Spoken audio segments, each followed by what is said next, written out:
Welcome to another deep dive, everybody. This time, we're looking at, well, it's a pretty diverse collection of stuff, isn't it? It is, yeah. It looks like you've been bouncing between art and history, music, a little philosophy even, and is that a hint of the mystical I see in there? Oh, maybe just a touch. We've got random facts, images, even some poetry thrown in. It's like you took every interesting thought you had and just dumped it all out. Haha, something like that. Well, I am excited to try to unpack all of it with you. Where do you even want to begin with all this? Well, that compendium excerpt about art history timelines is pretty interesting, don't you think? All those big names, Vasari, Hegel, Wolflin, Gombrich, Danto. It really covers a lot of ground, doesn't it? Yeah, that's quite a lineup of heavy hitters. What strikes you about this particular group of thinkers, in terms of their impact on how we think about art history today? Well, I think each of them, in their own way, offered a new lens for understanding how art evolves and what it means. Like you start with Vasari, right? He's often called the father of art history, and he was really focused on the biographical details of artists, tracing how artistic skill developed over time. Right. So like the great man theory of art history. Exactly. But then you get someone like Hegel who brings in a more philosophical perspective. To him, art was a manifestation of the spirit of the age, reflecting the deeper intellectual and cultural currents of a particular time period. So it's not just about who painted what, but how those works reflect broader shifts in thinking and society as a whole. Precisely. And as you move through the timeline, you get Wolflin, Gombrich, Danto, each one adding their own layer of interpretation, from stylistic analysis to the role of context, and even questioning what art really is in the first place. That makes a lot of sense. And actually, speaking of ways to analyze art, the compendium also mentions registers, and we even have a couple of images to illustrate the concept. A painted vase and a religious altarpiece. Can you break down how those registers work? Sure. Think of registers as like bands or levels within the artwork, almost like visual hierarchy, guiding your eye through the story that's being told. So on that painted vase, each register might depict a different scene from a myth. While in an altarpiece, the registers often separate the heavenly realm from the earthly one, literally elevating the divine figures. I see. It kind of creates that sense of narrative flow, almost like panels in a comic book. Yeah, good analogy. And you know what? This actually reminds me of the image of the mortuary temple of Hatshepsut. Oh, interesting. All those distinct levels in its architecture, they seem to be doing something similar, right? Leading the viewer's eye, creating a sense of grandeur. You're absolutely right. The use of registers wasn't limited to just painting, Architects also use this technique to convey meaning and create a specific experience for the viewer, or in this case, the visitor at the temple. Yeah. It's fascinating how a technique from, ancient Egypt can still resonate with us today. Yeah. Okay, now let's jump ahead a few centuries to 19th century France. We have some notes here about William Adolphe Bouguereau, incredibly realistic paintings, often featuring the female form. What's the story there? Well, Bouguereau is interesting because his work kind of blends several styles together. You see neoclassicism with its emphasis on classical ideals of beauty, but also romanticism with its focus on emotion and drama, and even, you could argue, hints of impressionism in his use of light. Really? So he's bridging those different artistic movements. Exactly. He was kind of caught between the academic art of the past and the emerging modern styles that were coming up around him. So he's like a snapshot of that particular moment in art history. Yeah, I like that. A snapshot. Okay, well, let's move from the visual arts to, shall we say, the auditory arts. Because those excerpts from Musical Journey and Healing, there's a very different vibe there, isn't there? Oh, definitely. It feels very personal, very raw. Like you can sense the artist wrestling with some pretty tough challenges and finding a way to express it through music. Yeah, there's a real sense of searching for meaning, trying to break free from limitations, seeking connection. It's very introspective. One quote that really jumped out at me was, "I know my value and worth. I learned it the hard way. I gave too much to the wrong people." Man, that's relatable, isn't it? It is, isn't it? We've all been there, haven't we? That feeling of giving too much, investing in the wrong places. Totally. It's about learning those tough lessons, refining our sense of self-worth. Yeah, and coming out stronger on the other side. Okay, well, let's dive into some deeper philosophical waters now. I'm talking about these pasted text excerpts. We've got Atlantis, Middle Earth, even anxieties about greenhouse gases all swirling together. It's an interesting mix, right?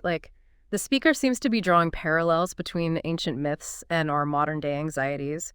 They're connecting Atlantis with our current world, calling it Middle Earth because it's situated between, the waters above and the waters below the surface. Okay, so they're bringing in that element of, like, duality, the in-between space. Right. And then they even bring up the Disney movie Atlantis, where that protective dome forms over the sunken city. Oh, yeah, yeah. They're linking that to our concerns about environmental imbalance, like greenhouse gases and climate change. It's a unique way to look at it, for sure. It is. Seeing modern-day parallels in those ancient myths.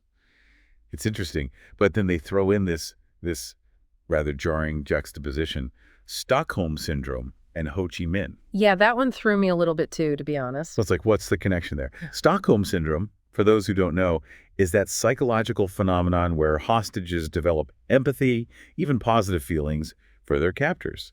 And then you have Ho Chi Minh, the revolutionary leader. It's a strange pairing, but maybe it's prompting us to think about power dynamics in different contexts. How power plays out in interpersonal relationships versus, grand political movements. It definitely makes you think about the complexities of power, where it resides, how it manifests. And how our perceptions of it can be skewed. Absolutely. And hey, just for a moment of levity, we can't ignore the mention of Chrysippus. Chrysippus. The ancient Greek philosopher who supposedly died from laughing at his own joke. Classic. It's a good reminder that laughter is powerful, and that maybe a sense of humor, even in the face of mortality, is a good thing. A healthy dose of perspective. Absolutely. Okay, let's shift gears again, this time to shamanism. We have a breakdown of different types of shamans: spirit shamans, dark shamans, balance shamans, and then those associated with the four elements: earth, water, fire, air. Each one seems to have its own unique approach to healing and spiritual growth. Does any particular type jump out at you? Well, the advice for fire shamans is pretty interesting. Fire is associated with passion, creativity, transformation. But the thing is that fiery energy needs grounding. Otherwise, it can become destructive. So it's about balancing that intensity with stability. Exactly. And I think that's a valuable lesson for anyone, really. We all need to find that balance between, passion and groundedness to navigate life's challenges effectively. That's a metaphor that resonates, for sure. Yeah. Okay, moving deeper into symbols now. We have the Wiccan symbol for protection and the concept of the universal set symbol. What can you tell us about those? Well, both of them touch on the power of symbols to embody certain energies, intentions. The Wiccan symbol, it's specifically about protection, whereas the universal set symbol, it represents the totality of all things, which is a concept that has fascinated thinkers for, centuries, really. Yeah, it's amazing how even something as simple as a number like 187 can have such vastly different meanings depending on the context. Oh, totally. In biblical numerology, 187 means to make a point. But in modern slang, it's code for murder. Whoa, talk about a shift in meaning. It's a reminder that symbols are fluid. Right. Their interpretations can change over time, across cultures. Definitely. They're constantly evolving. And speaking of the power of intention, there's this idea here: intention plus action, manifestation. Yeah, that's a very modern take on a very old idea. Yeah. Like the belief that our thoughts, our actions, they shape our reality. That we're active participants in our lives, not just passive observers. It's about recognizing that we have agency, that we can create the world we want to see. Powerful stuff. Which brings us to the political realm now. The mention of the Meuse-Argonne offensive, that's a stark reminder of the costs of war, isn't it? It is the deadliest campaign in U.S. Army history. Yeah, it's important to remember those historical events, to learn from them. To honor the sacrifices made. Absolutely. Yeah. Okay, then we have this excerpt about President Truman and his famous motto, "The buck stops here." Yeah, that was Truman. A strong sense of accountability, taking responsibility for decisions. It's interesting to contrast that with, today's political landscape, wouldn't you say? It certainly makes you think. Especially when we consider Churchill's warning about Stalin and the Iron Curtain. Yeah. The beginning of the Cold War. The world has changed so much since then. Geopolitical dynamics are constantly shifting. Okay, well, from presidents to pronunciation now, we've got the International Phonetic Alphabet chart here. The IPA, a fascinating attempt to standardize pronunciation across all those different languages. Right, it's like a universal language of sounds. Exactly, breaking down those barriers of communication. And alongside spoken language, we have these notes on alphanumeric codes, including the ASCII table. Ah, the ASCII table. Hmm. It looks so simple, but it really forms the basis for how computers represent and process text. It's amazing, isn't it? Yeah, it's like this hidden structure that underpins so much of our digital world. From art history to shamanism, the power of sound to the intricacies of language, we have covered a lot of ground, haven't we? They have. It's quite a journey through all these different areas of knowledge. And it just goes to show you never know what surprising connections you might find between, seemingly disparate fields. It's all connected somehow. It really makes you realize, how much there is to learn out there. Mm-hmm. And speaking of learning, one image that really stood out to me was the one with the Eckhart Tolle quote. Oh, yeah. The brain does not create consciousness, but consciousness created the brain, the most complex physical form on Earth, for its expression.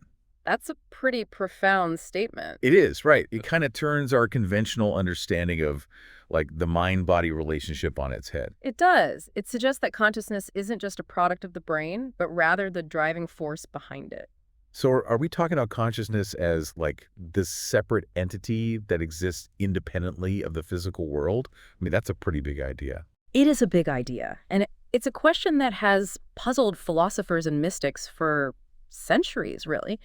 Tolle's view, it aligns with the idea that consciousness is, fundamental to reality itself, and the brain is simply a tool for consciousness to interact with the physical realm. Okay, so our brains are like what? Receivers, Mhm. vehicles for a larger consciousness. You could think of it that way, yeah. It opens up some pretty profound questions about the nature of reality and our place in the universe.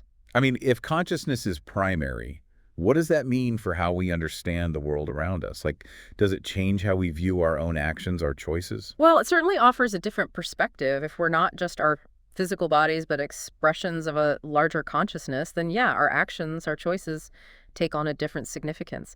It invites us to consider the impact we have, not just on the physical world, but on the realm of consciousness itself. It's a lot to process. It is. But I do like the idea that our thoughts, our actions have a ripple effect, beyond what we can immediately see or measure. It aligns with that concept of interconnectedness, right? Which we see echoed throughout these materials, whether it's the power of symbols or, the shared human desire for knowledge and understanding. It's all connected. And speaking of knowledge, I kind of feel like this deep dive has left us with more questions than answers.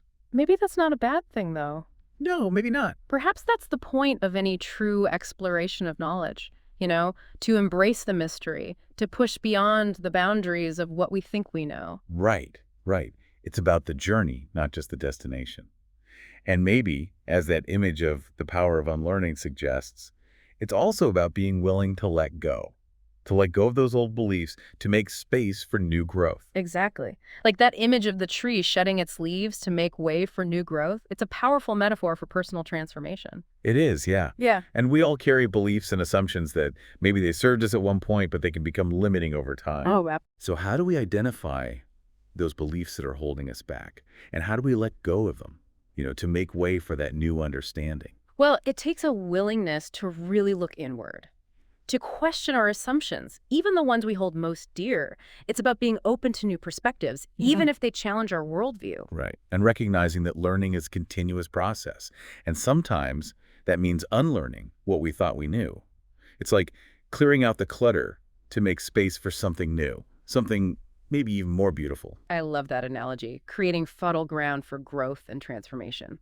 So to you, the listener, I ask, what are some of those beliefs, those assumptions that might be holding you back? What old stories are you telling yourself that no longer serve you? It's a powerful question to consider. Maybe there are outdated ideas about your capabilities, your worthiness, even the nature of reality itself that are limiting your potential. What would it look like to, shed those old leaves and embrace a new season of growth? What possibilities might open up if you allowed yourself to unlearn, to make space for new knowledge, new experiences? These are really important questions to reflect on as you continue your own exploration. This deep dive has been quite the whirlwind. I Right. mean, we've gone from art history to quantum physics, ancient wisdom, to modern-day dilemmas. A little bit of everything, it seems. And through it all, we've seen that enduring power of human curiosity.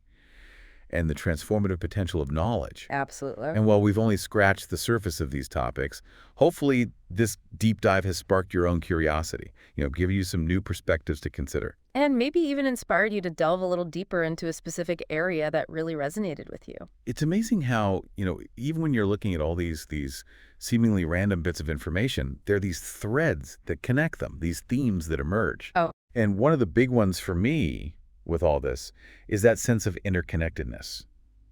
Whether it's through art or music or shared history or even like our own individual pursuits of knowledge, there's something that links us all together. It's a powerful realization, isn't it? Especially in a world that so often, emphasizes what divides us.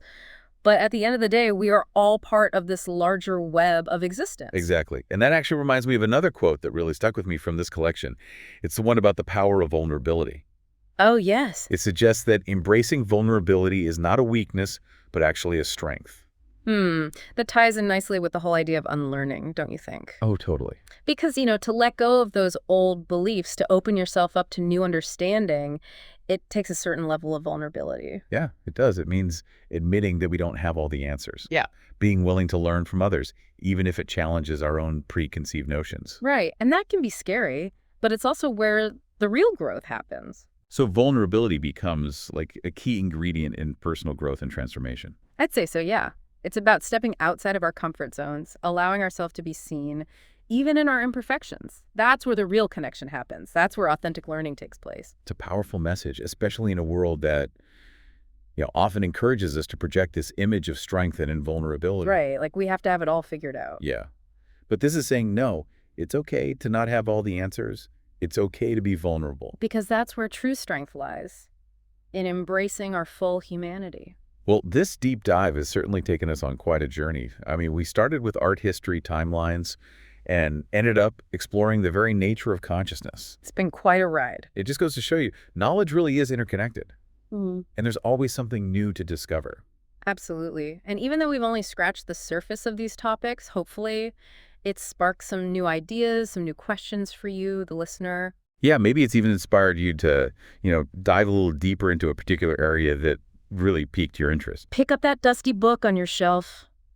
Explore a new field entirely. Because the world is full of fascinating information waiting to be discovered. So keep exploring, keep questioning, keep embracing those moments of vulnerability. And most importantly, never stop learning and unlearning. Until next time, keep diving deep. Hey everyone, welcome back for another deep dive with me. And me. And today we're doing things a little bit differently. A little bit different. So, instead of a news story or a scientific paper, we are diving into someone's personal notes and reflections. Ooh, interesting. It's like we're getting a peek into the mind of an artist, a songwriter, Okay. grappling with some pretty big questions about life, purpose, creativity. It's a really unique opportunity to kind of see the world through somebody else's lens and see how they piece it all together. Absolutely. And we know this person's name is David. Okay. And he goes by the artist name Carnage. Carnage. And his notes suggest a really deep connection between his art, his personal challenges, and his desire to help others. Okay. And something that really struck me when I was reading through this was his comment, "My passion came from those who felt that, my friends who I helped through my music." That's powerful. Yeah. What are your initial thoughts on that? Well, I think it really speaks to the idea that art can be a form of healing and connection, not just for the artist, but for the audience as well. Yeah. And for David, it suggests that, creating music Yeah. isn't just a hobby. Right. It's a way to process his experiences and to reach out to others Yeah. who might be going through similar things. It's like finding your purpose. Yeah. In the most unexpected way. Exactly. He started writing at 15 as a way to cope with suicidal thoughts. Wow. And then a fan's comment about his music saving their life completely changed his perspective. Yeah. Like it made him realize the impact that he could have on other people. I think that's something that can't be understated. Right. Like to know that your art has touched someone so deeply Yeah. that it's helped them through a dark time, that's profound. It makes you think about the ripple effects of creativity. Absolutely. But his journey isn't all sunshine and roses. Right. He mentions being diagnosed with ADHD at a young age. And, being placed in special education classes, Hmm. and there's almost like a sense of bitterness Yeah. when he talks about feeling like a free-thinking child who needed course correction. Yeah. His words, something about a free-thinking child required special attention Hmm. and course correction, Right. really highlight that feeling of not fitting in. Yeah. And it's heartbreaking, Yeah. but it also speaks to his resilience. Hmm. Like, he doesn't let those experiences define him. Right. In fact, he sees his ADHD as both a blessing and a curse. Okay. Interesting. He talks about having this infinite creativity, Yeah. but also struggling to stay focused. Right. Which is a common experience Yeah. for people with ADHD. Yeah, absolutely. And I think That constant influx of ideas mhm, can be overwhelming, but it can also be the source of incredible innovation and originality. totally. And he even says, so I'm trying to get better with my habits, not to control, but to learn how to work with it and make a strength. Strength out of what I was told was a disorder. It's like he's reclaiming that label and turning it into a source of power. Exactly. And it's fascinating how this ties into his fascination with figures like Carl Jung, Neville Goddard, Right. and the principles of Hermeticism. Okay, so for those of us who aren't philosophy buffs, can you give us a quick breakdown of Hermeticism? What's the basic idea there? Well, in a nutshell, Hermeticism is an ancient spiritual and philosophical tradition Okay. based on the teachings attributed to Hermes Trismegistus. Okay.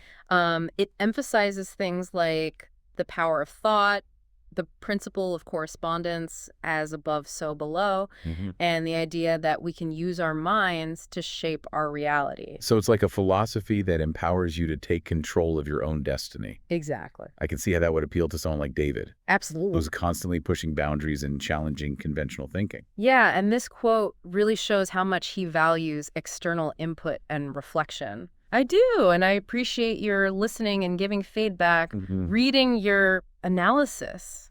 I try to imagine you as me saying what I always heard echoed just with gusto. Right. It's almost like he's inviting us into his thought process, Yeah. asking us to help him make sense of his own experiences. Totally. And the way he uses language is just as fascinating Yes. as his philosophical explorations. Hmm. He's got this love of wordplay metaphors and creating a sense of mystery. Right. Take his line. I'm crewlessly kind backward down the hill.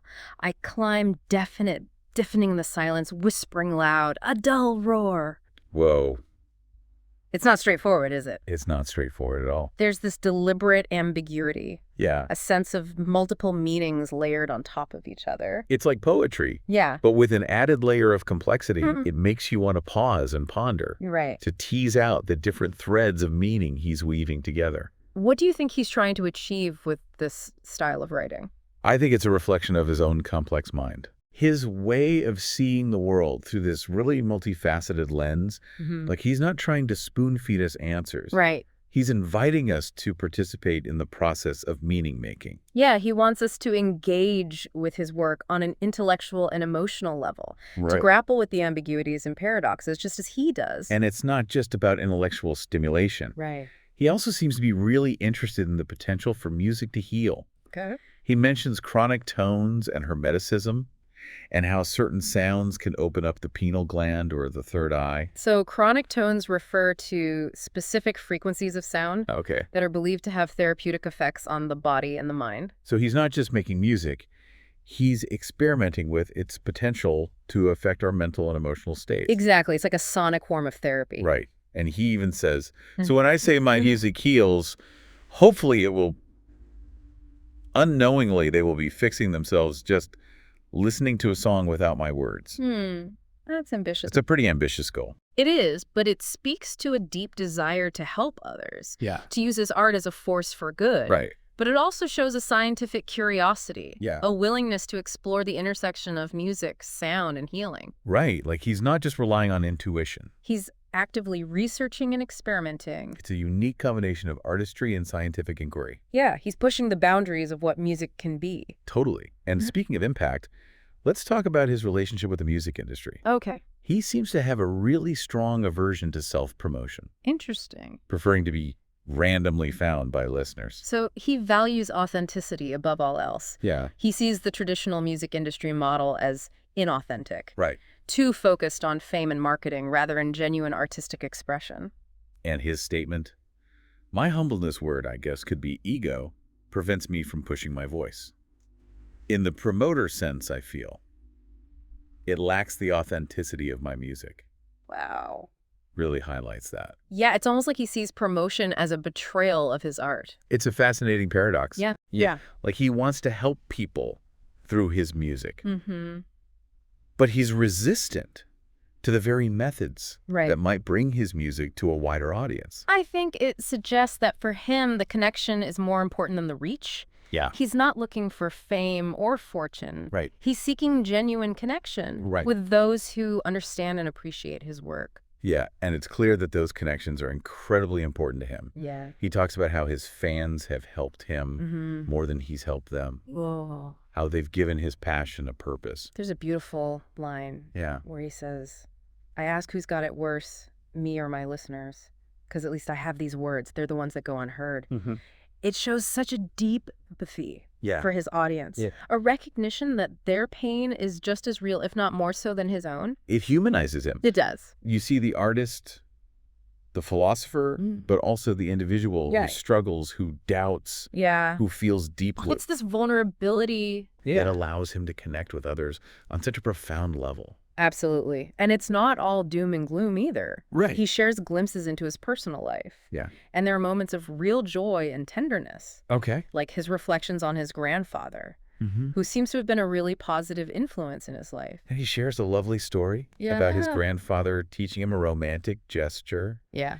It involves a bouquet of roses with a single artificial rose in the center. I love that story. Symbolizing enduring love. It's a small detail. Yeah. But it reveals a softer, more sentimental side to him. Absolutely. And then there's that beautiful image of him cleaning up trash with his daughter's serenity. It's a simple act, but it speaks volumes about his values and the way he's trying to instill those values in his daughter. It's a reminder that even in the midst of his own struggles, he's trying to make a positive impact on the world, starting with the people closest to him. And he clearly adores his daughter. He calls her the prettiest girl in the world. And expresses his gratitude for being able to hear her say, I love you, Dad. These small moments of connection and affection, they add a whole other dimension to his character. They ground him. They do. They remind us that he's not just this abstract thinker, but a human being with deep emotions and attachments. And that's what makes him so relatable, despite his complex philosophical musings. Absolutely. He's a complex individual full of contradictions and complexities. Yeah. But that's what makes this deep dive so fascinating. It is. We're getting a glimpse into a unique mind, a way of seeing the world that's both challenging and inspiring. And we've only just begun to scratch the surface. There's still so much more to uncover in these notes. Oh, yeah. His exploration of spirituality, his unique approach to music creation, his reflections on fatherhood and the music industry. So stay tuned for part 2 of our deep dives, where we'll explore these themes in greater depth and see what other insights we can glean from the mind of David, the artist known as Carnage. Can't wait. Welcome back to part 2 of our deep dive into the mind of David, aka Carnage. And one thing that continues to stand out to me is how he weaves spirituality and philosophy into his reflections. Yeah, it's everywhere, isn't it? Really? Like his notes are just jam-packed with references to Metatron's cube numerology, ancient symbols, even reading the Bible from a first-person perspective. It's not just surface-level stuff either. He's really going depth. Oh, he's going deep, yeah. He's making these really interesting connections between different systems of thought. Yeah. He's not just collecting ideas. He's actively seeking a universal truth that transcends any one religion or philosophy. He seems particularly drawn to Neville Goddard and the principles of Hermeticism. Yes. Talking about the power of the mind to shape reality, the interconnectedness of all things, that as above, so below concept. What I find fascinating is that he's not just reading about these ideas, he's experimenting with them in his own life. Right. He mentions David's meditation. Finding serenity, such a beautiful tie-in with his daughter's name, wouldn't you say? Is. Yeah. It's as if he's taking these ancient teachings and applying them to his personal challenges, finding guidance and meaning in them. It's like he's on this quest for self-discovery. Yeah. Using philosophy as a tool to explore his own mind and understand his place in the universe. Absolutely. And he's not just passively observing, he's actively trying to manifest things using techniques like the I am method and writing down his wishes.